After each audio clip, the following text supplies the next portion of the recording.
effet, les services de réanimation reçoivent de plus en plus de malades, conséquence des opérations déprogrammées progressivement. Et à Paris, ce sont même 20% des interventions non essentielles qui seront décalées à partir de ce week-end. Pierre Herbulot.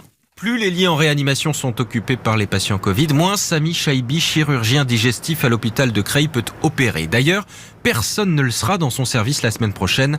Ça n'était plus arrivé depuis la première vague. La semaine prochaine, j'avais différentes interventions prévues en chirurgie de l'obésité que je vais par précaution décaler, puisqu'il ne s'agit pas d'une chirurgie urgente, à une date ultérieure en raison d'un nombre d'infections Covid de patients hospitalisés en réanimation. Je préfère décaler ces interventions. Pour organiser ces déprogrammations, les chirurgiens de chaque spécialité se réunissent en conseil de bloc opératoire. Ils regardent le planning des opérations et suppriment les moins essentielles, explique Didier Leget, urologue à Grenoble. Les urgences vitales, elles sont opérées. Les semi-urgences vitales, elles sont opérées. La cancérologie, il faut l'opérer.